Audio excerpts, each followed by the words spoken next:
Алтын Орда мемлекеті өмір сүрген уақыты 13-15 ғасыр. Алтын Орда қалай құрылды?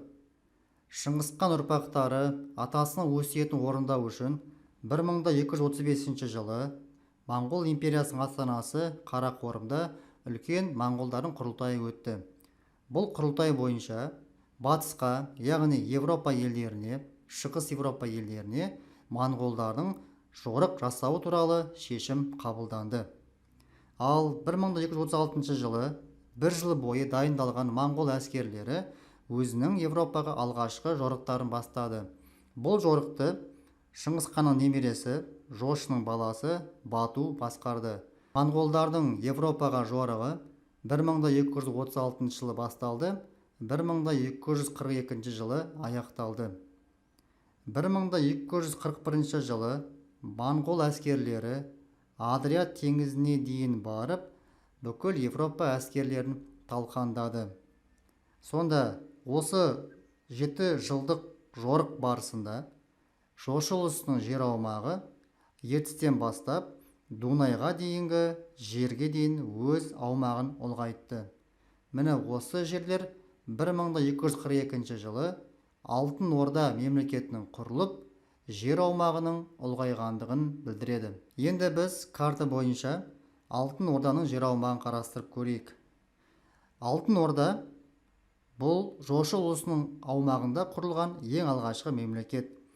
Мына біз Үгедей ұлысы, оңтүстігінде Шағатай ұлысы, бүкіл Қазақстан жер Жошы ұлысының құрамына кіріп отыр. Міне сонымен қатар орыстың жерлері және міне бүкіл Қара теңіз, Дунайға дейінгі бүкіл жердің барлығы да осы Жошы ұлысының құрамына қосылды. Ұлан ғайыр жерді алып жатты. Алтын Орданы қандай хандар басқарды? Ең алғашқы ханы Бату хан. Бату хан Алтын Орданың негізін қалаушы, моңғолдардың батысқа жорығын бастаушы. Екінші атауы Сайын хан. Оның мағынасы ақылды хан деген мағынаны білдіреді. Бату ханнан кейін билік басына Берке хан келді, Бату ханның інісі. Берке ханның тұсында көптеген өзгерістер болды. Бірінші, алғаш ислам дінін қабылдаған хан ретінде тарихта қалды. Екінші, моңғол империясына тәуелсіз саясат жүргізе бастады, яғни орталыққа бағынбады. Үшінші, Мысырдың билеушісі Бейбарыс сұлтанмен дипломатиялық байланыс жасады. Бұл кезде күрес жорықтардың өршіп тұрған кезі болатын. Соған байланысты ислам дінін қабылдаған Берке хан Бейбарыс сұлтанмен бірлесіп күресшілерге қарсы, соның ішінде өзінің туысы Хулагу ханға қарсы күреске одақ құрғысы келді. Келесі ханның аты Мөңке Темір.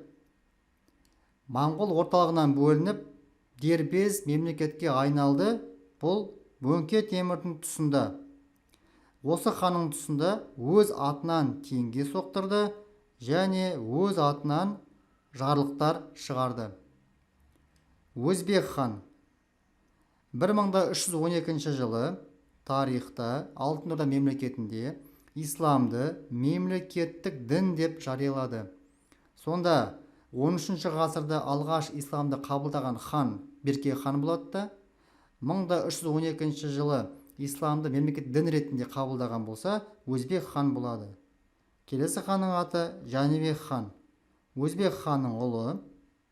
Бердібек хан, Жәнібек ханның ұлы. Алтын Орданың мемлекеттік құрылымы, ең жоғарғы билеушінің лауазымы хан деп аталды. Беклербек ханнан кейінгі тұлға, әскердің бас қолбасшысы болды және сыртқы саясаттың басшысы қызметін қоса атқарды. Диуан атқарушы биліктің органы. Диуан не істеді? Қаржы саласын басқарды, салық жинады, ішкі саясатты басқарды. Уәзір диуанды басқарды. Басқақтар олар салық жинауды басқарды. Яғни басқақтар деген моңғолдардың Европа жерін басып алғаннан кейінгі сол аймақтағы халықтан алым салықты қадағалап отыруды осы басқақтарға тапсырды. Орталығы Сарай Бату алғашында, кейін Берке ханның тұсында Сарай Берке деп аталды. Алтын Орданың құлауы 1359-1379 жылдары Бердібек хан қаза болғаннан кейін моңғолдардың тарихында нәубет кезең немесе сарай төңкерістері кезең деп аталды. 20-дан астам хан ауысты, яғни тұрақсыздық орын алды. 1380 жылы Куликово шайқасы болды. Бұл шайқаста Алтын Орда әскерін Мамай басқарды, орыстың әскерін Дмитрий Донский басқарды. Бұл шайқаста Алтын Орда әскері жеңіліс тапты. 1382 жылы Алтын Орда ханы Тоқтамыс Мәскеу қаласын өртеп жіберді.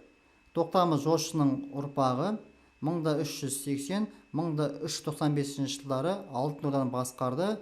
Алтын Орда Тоқтамыс ханның кезінде уақытша күшейді.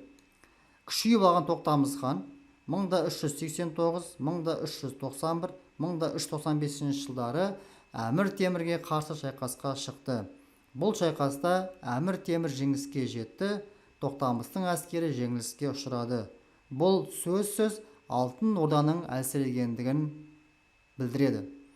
15 ғасырдың 50-70 жылдарында Алтын Орда құлады. Бұл мемлекеттің орнында Ақ Орда, Ноғай Ордасы, Сібір хандығы, Қазан хандығы, Астрахань хандықтары сияқты жеке-жеке хандықтар бөлініп шықты.